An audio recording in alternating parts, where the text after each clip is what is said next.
Welcome to Gamescom. We're here at the CD Projekt Red area, checking out The Witcher 3 Wild Hunt, and I've managed to pull aside one of the CD Projekt guys who's just going to introduce himself, and then we're going to talk a bit about the game. So would you like to say hello? Hi, hello. My name is Stan Just. I'm an art producer at CD Projekt Red, working on The Witcher Wild Hunt. So, it's incredible. From the presentation that we've just seen, the attention to detail seems like you've just kind of gone overboard this time, which is impressive because Witcher 2 had like so much in it. Yeah, we put a lot of effort into each and every character, each and every environment that is visible in that game, which is very challenging since it's an open world. Yeah. So, for the players that don't know much about like the story of Witcher 3 or anything, can you give us like the brief kind of introduction to the game? Well, the Wild Hunt starts with Nilfgaard. I mean, one of the countries invading the Northern Kingdom. So, not knowing much, you won't be feeling confused because everything will be explained in the game. So it's a standalone game. So not to worry, but the players that were involved in the first two games will also uncover an additional layer of depth in that title, especially since there are a lot of references to the previous titles and to the novels themselves. So is there like a rough kind of timescale of how long after Witcher 2 Witcher 3 is, or is it before Witcher 2? It's after Witcher 2. We do not speak about how many years passed. Some time has passed. Some time has passed, yeah. Okay. So let's talk more about like what's in the game. Like, so it's open world this time round. Yeah, it was a big challenge to deal with since we wanted to deliver a very intense experience. Yeah. And since it's a story-driven game, and that is something to remind everybody about. It was very challenging to deliver the same intensity of the story within the open world, because the world is massive. It's like 35 times larger than The Witcher 2, and since The Witcher 2 was huge, the Witcher 3 is like insanely massive. One of the things that we saw in the presentation was like they showed us like the map size, and they started in the really big city that I can't remember the name of. Novigrad, yeah. Yeah. And then they went down to like Velen down in the south, and they were saying that takes 20 minutes to get there. They fast travel down there because it takes 20 minutes to get down there. On the horseback. Yeah, and that's if you don't get distracted. and as you mentioned, and you will get distracted like all the time, because like getting from point A to point B to get to the to proceed with the main quest, you will always get distracted by the optional quest, by the minor quest, by the challenges that's thrown at you during your playthrough. So there are many, like for example, my favorites like monster hunting during the game, that you will see or hear using the Witcher senses different varieties of monsters throughout the whole country. Yeah. Not only No Man's Land, but also the islands of Skellige and in the Novigrad. And all of those will distract you from the main storyline. It's very, very exciting. It's very hard to estimate how big the world is, and how long will it take for the people to actually finish the game, since they will be constantly distracted. Yeah.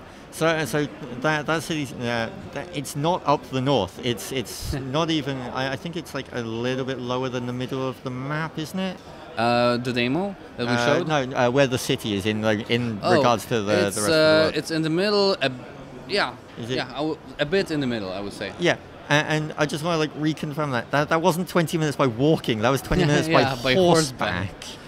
Yeah. That's huge. That's very big world, and for us it was a very challenging thing that we actually we even set up a dedicated team that was dedicated only to filling up this world with living communities and living animals, and the surroundings that actually makes this world believable and vivid, so that it is full and it provides an intense experience for everybody. It's crazy to actually like see the scope that the game has gone to. Like Witcher 2 was impressive, and that wasn't open world really, and now you've got Witcher 3, which is open world, but it's not essentially Witcher 2 open world. Like the level of detail you put in is essentially that Witcher 2 kind of amped up. Witcher 2 next gen, so Yeah, we're at Witcher 3. Like some of the things that they were pointing out in the demo was like the architecture and like the level of detail they've gone to in the way the buildings are designed and shaped, and things like the way that trees are planted. All those little things going on, like there were bees and ambient creatures in the swamps, and then there were also like ravens around the farms and things. And then to go even like further, like, you know, those are the even like the tiny details. Then you've got things like NPCs have schedules. They will go to different places during different times of the day. Yeah, of course, and then they will react to the weather and the time of the year or something like that. That's wicked in terms of a scope, but what you need to remember is that every detail here and every part of architecture and what it makes it unique about the city is that everything is very it's not repetitive. It's like we do not build the city out of a set of stones, a set of blocks, so that you will see a repetitive template all the time. But it is very, very unique, and it is randomized as a regular city. I mean, when you look at any other cities in Europe, you will see that they are very they are various in terms of architectural style, because some are old, some are newer. So we try to deliver this kind of a feeling in a game, which was very, very demanding and very difficult. Yeah, which it really shows like your dedication to kind of making a successful open world game. I mean, not naming names, but certain other big open world RPGs that have skies in them. They, like houses and stuff, look very similar because of the way that it's just kind of designed. Like there's a very kind of solid architecture. But in Witcher 3, it was kind of, you could see where different people had kind of gone and they'd done different things depending on different, like what was happening for them, and like it was very varied. But also there was a theme running through it as well. I like to think about it like that it comes not only from the attention to details and to the quality, but also it's really like it's because of the people that we're working with. I mean, I'm a producer, and I need to sometimes like draw a border, draw a line of the time frame that a certain person has the time to finish a location or finish a character. But I keep catching my people of staying longer hours just to I want to just finish it up and just add something different, and they are like very engaged in the process of developing this game, like from their own ambition and their own wanting that the game would be better. They want to push their flavor to everything that they do. There's a lot of different like themes running through The Witcher in regards to art style, depending on the area you go to. Like some of them are very kind of dark and gritty, and yet, the walking through the city, it's sunlight and there's kids out singing, and there's people randomly just kind of dossing around and not really doing much. It's really kind of a mixture. Is there anything in the game art-wise that you really love? Like, is there an area that stands out for you personally, or? I was certainly surprised, because I'm not responsible for the environments. I'm responsible for the characters. So I was really pleasantly surprised by seeing the mountains, the snowy mountains, which we didn't show much, only some teasing in the trailer. So seeing that and also encountering some of our monsters there was something very impressive for me, and something different because we haven't seen it in the previous parts of the game. So you mentioned that you're more character side. Do you want to give us a bit of like the kind of thought process that goes into some of the characters? Well, we do get inspired by, of course, the books from Andrzej Sapkowski. We take also many inspirations from the Celtic and Nordic and Slavic mythology by creating our characters. But the best thing that I found when working in this department is that we tend to ground the looks and the design of the character or the monster to its function and to its role and how it behaves within the quest and within the world. So to give you an example, we had this ice giant that is harassing the city and destroying the ships. So the initial design was that the ice giant is just like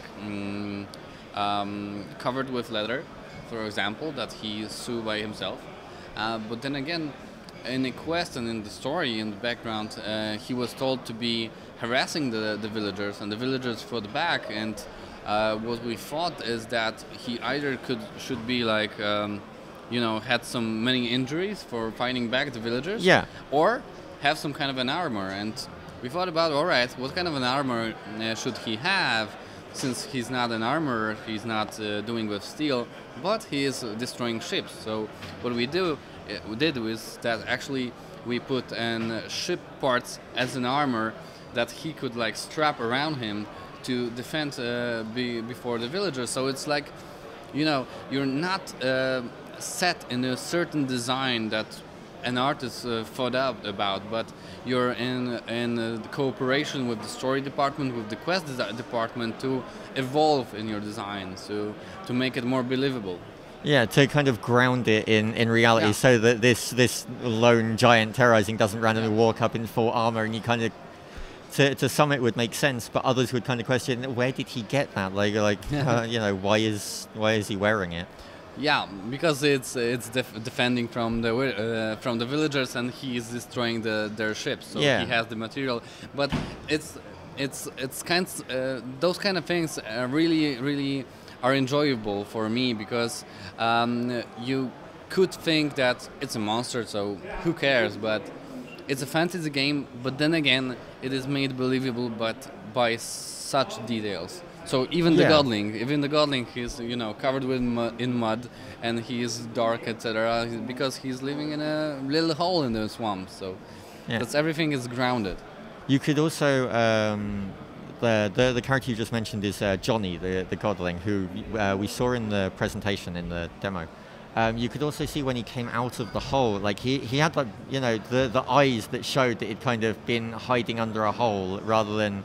And like when he first kind of creeps out into the daylight, he actually, kind of responded the way that you would, rather than coming out, bright-eyed, bushy-tailed, straight into the sun and just not caring. He reacted slowly and kind of, he came out into the sunlight as you would expect someone to. Yeah, the great thing about it is that we were able to involve a lot of new technology into the mimics of the characters. So we developed a big library of animation and mimic animation that we use throughout all the dialogues, and we have over 1,700 dialogue sequences in the game, and each of them are like spreading in terms of the choices that the player can choose from.